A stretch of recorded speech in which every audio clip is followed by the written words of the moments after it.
I'm Dr. Robert Riley. I am the Vice Provost for Academic Affairs at the University of St. Thomas, and welcome you here today to the campus, to this session, and to St. Thomas for the next 4 years with your son or daughter attending the university. I have been a faculty member here at St. Thomas for 26 years, originally in the Department of Economics, was chair of the Department of Economics, but I'll serve in the administration supporting our faculty in their teaching and research, all with an eye towards the mission of providing the best education that we can to our students. That's what we're here to do.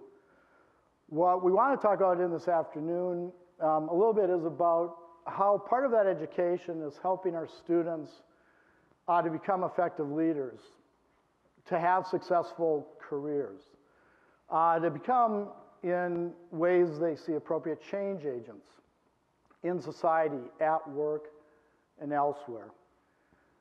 I served this past year with Dr. Tyner on our strategic task force on diversity and inclusion, and that's what brings me, at least partly here today, to talk to you and say a little bit more about how we try to accomplish that task of educating our students, your sons and daughters, in every way that we think is important. Whenever we talk about our education and what we're trying to do, we can think of it as a business model. This isn't necessarily mutually exclusive. As an economist, I sometimes think of it that way. But also broadly in terms of our mission. Who are we as an institution? And you've heard our mission statement. But again, it's inspired by Catholic intellectual tradition. The University of St. Thomas educates students to be morally responsible leaders who think critically, act wisely, and work skillfully to advance the common good. So as you've been walking around the campus, right, you've seen that phrase, the common good. But also things like work skillfully, act morally and wisely. And that's really what we're trying to do, both in the classroom and outside of it, as our students learn more about the world in which they live. Our mission as a Catholic institution and our commitment, our convictions as a Catholic institution, is really that we embrace one another as a single human family. That's a piece that I'll be coming back to, but I'm going to begin with what we might call the value added of, in a broad sense, diversity and inclusion on campus. And as we do that, train our students again to become leaders and to be successful, to be honest, in their careers after graduation. We define diversity broadly. When I'm teaching a class, I'm not teaching this year. I really wish I were teaching this fall. One of my areas, my specialization, is international trade. And as we know in the current presidential campaign, there's a lot of talk about trade and globalization. And if I were in that classroom again, just like the past 25 years, I would want my students to have a diversity in thinking, a diverse set of points. And at St. Thomas, I've seen that we have some students on this end of the political spectrum, that end of the political spectrum, and they come together in a classroom, and by having these different points of view, I can tell you they challenge each other, they talk constructively, respectfully, and they leave the classroom having learned more than they would otherwise. So here, more broadly, we define diversity very broadly. Yeah, diversity of thought and perspective, and so on, but we talk about diversity in terms of race, ethnicity, national origin, gender, age, socioeconomic background, sexual orientation, religion, physical and non-physical abilities. So we have a very broad view of what diversity means, and we want our students to, as part of the campus community, feel included once they arrive on campus. So one of our jobs is to not just have a diverse campus in a variety of ways, but to do what?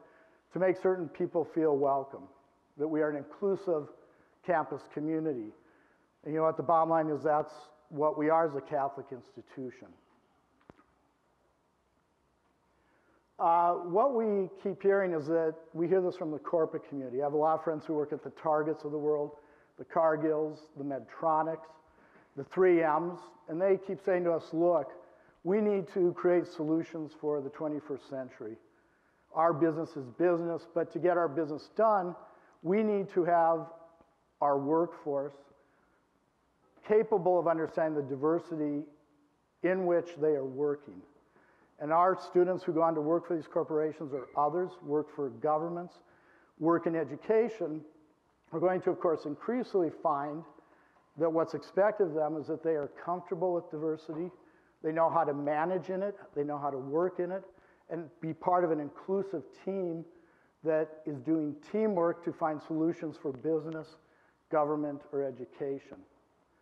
So here what we are trying to do is create an atmosphere where people come together and exchange ideas, share ideas, debate, discuss, converse, argue respectfully, because again, we think it's going to empower our individuals, our students, and they, after graduation, to be on a team and think more creatively and thoughtfully for the good of society and for business.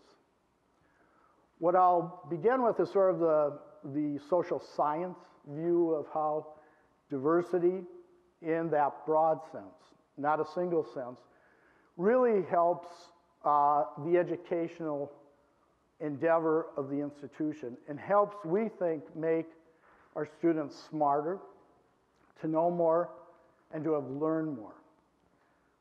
So I think of this as a social scientist, and there's all sorts of research in which economists, sociologists, political scientists, psychologists look at teamwork and problem solving. And increasingly, there's a lot of evidence that more diverse teams, broadly defined again, sometimes in terms of race, sometimes in terms of age, sometimes in terms of gender, actually lead to better outcomes. People, you might say, come from different backgrounds. They have different perspectives. It isn't just different opinions and views of things, but different recognition of the way things work. And we don't always know each of or all this ourselves. And by coming together with these different people who have different experiences, different knowledge, different understanding, sharing these, we come up with better solutions to a variety of problems. As a teacher, a social scientist, I'd really like to take, an hour if I could to talk about these studies. But I'll mention just a couple of them. Researchers have found, looking at the S&P 1500 list of largest corporations, that those corporations with more diversity in terms of gender have more profits and more innovation than companies that have less diversity.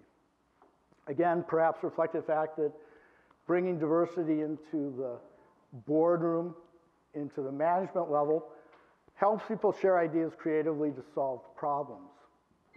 There have been a lot of studies about groups solving problems, tasks, riddles, and again, the outcome is pretty uniform, that these groups that have more diversity broadly defined, guess what, solve the problems more efficiently, solve the problems more accurately. Examples include a study of 50 small teams of fraternity and sorority members at a large public university trying to solve a real-life murder mystery, looking at the evidence provided by the police. And those groups are made up of just members from the same fraternity or sorority, came up with much more inaccurate conclusions.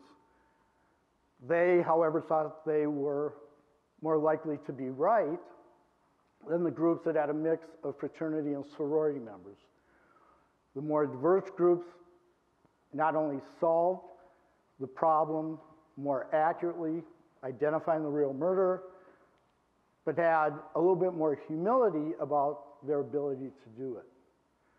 I could go on and give you all sorts of evidence that individuals that go through college and thereafter and are in diverse groups tend to perform better, they learn better, and succeed more. Now, this is the reality, of course, in a changing landscape. Couple questions on a pop quiz, right? See if people have guesses. By blank, the majority of all children nationwide are expected to be children of color. So this is just one example of diversity. It's not the only one. But any guesses on what goes in a blank, what year? 2025? 2030? We go to 2040? 2019. So very soon. With current population projections, the U.S. will no longer have an ethnic majority by what year? So this would include children, adults, everyone.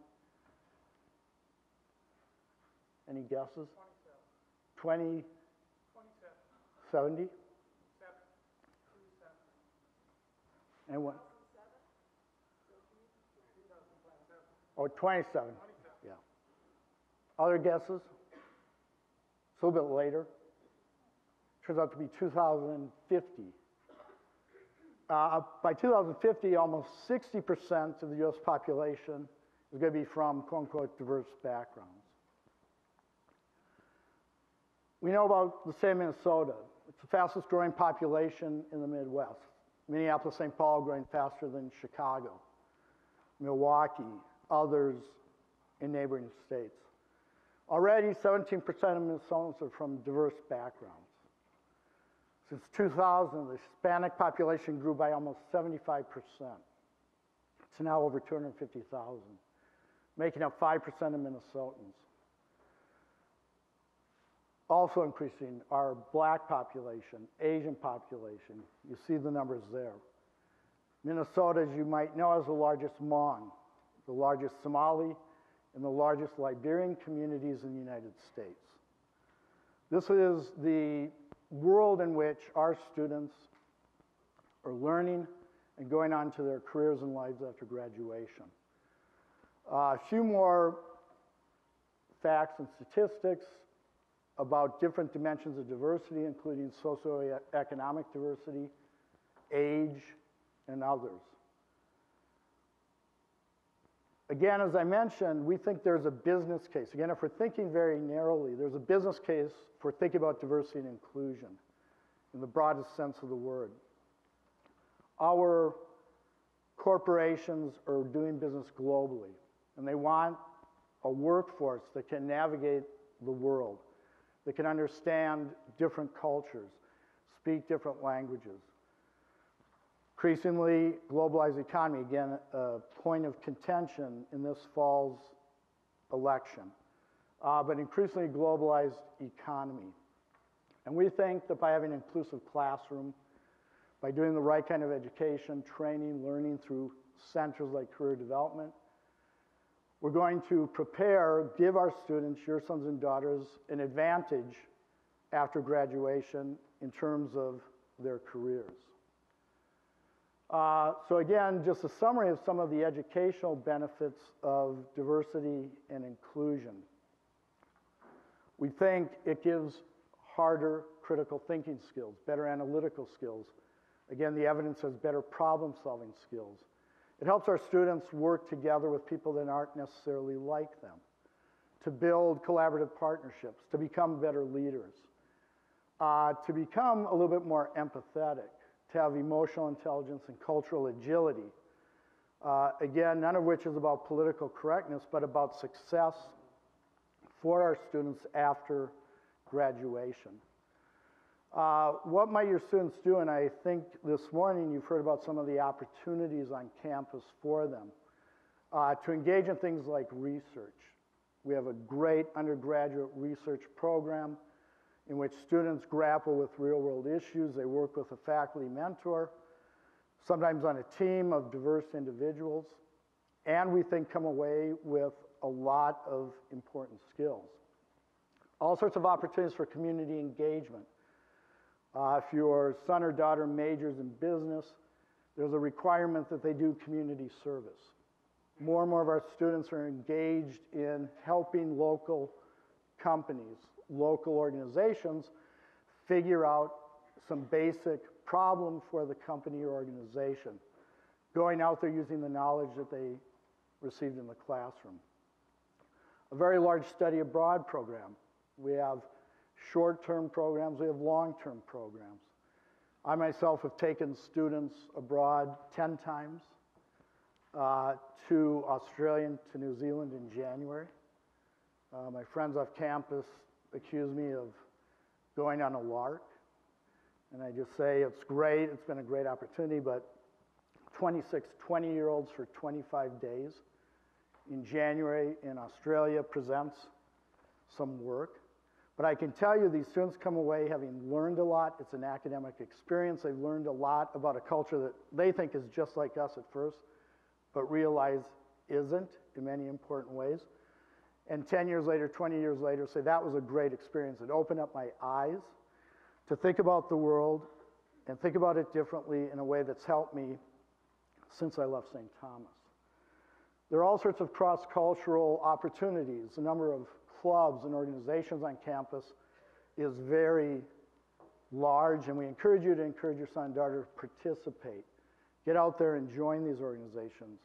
You yourself, of course, are invited to come back to campus to attend events, some of which are about culture and heritage, or more broadly.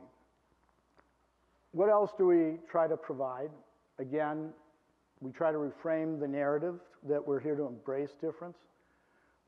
If for no other reason, that it's beneficial in terms of skills and career path, but also because as a Catholic institution, we recognize that diversity as one human family is a reality and we embrace it. We want to provide all these opportunities inside and outside the classroom to really help your students do better, both while they're here at St. Thomas and afterwards. So just a quote about what we're able to maybe, quote unquote, build together. We view our work here, the work of our task force on diversity and inclusion, as doing more than we have in the past. I myself am a graduate of the College of St. Thomas when it was a college. Back then, we don't actually have data. Nobody back then collected data on diversity in higher ed. But I'm pretty certain my guess is right. We're probably 99% Caucasian in the early 80s, probably 98% Catholic, 95% from the 5-county metropolitan area. And I hate to admit, when I lived in Ireland Hall, I don't think I knew anybody that wasn't Catholic, wasn't white, and didn't sort of share my upper Midwest perspective on things. St. Thomas has evolved.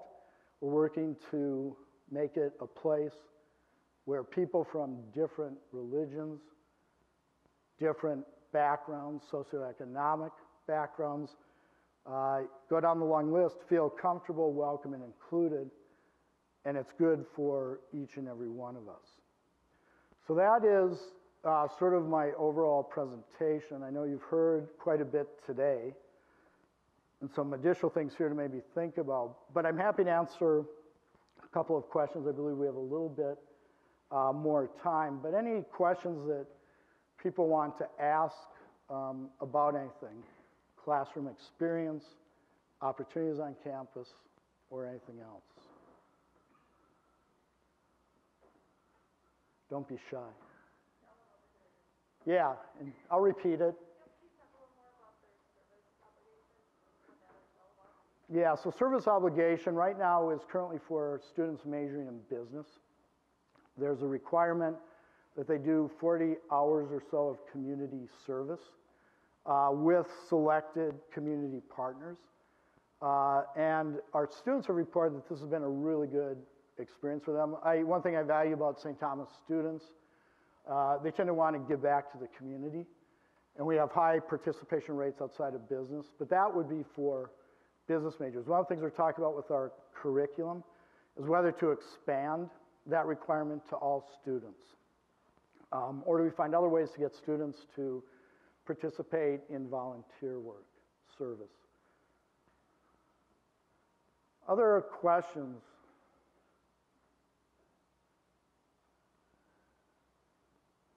Mini lecture on the Brexit. As I said, I think I'm really going to be missing teaching this fall. Talk about international trade, globalization, immigration, and I can guarantee that your students will come into the classroom and have the opportunity to disagree with one another, argue with one another. I've never seen a fight break out, but students tend to respectively say, you know, I see this a little bit differently, and let's share some ideas. I'll be available for some questions. I think we have about 10, 5? 10, you guys get a lot of breaks. 5 to 10 minute break, 10-minute break. I'm happy to stick around and answer any questions that individually you might have. Otherwise, thank you and enjoy the rest of the visit.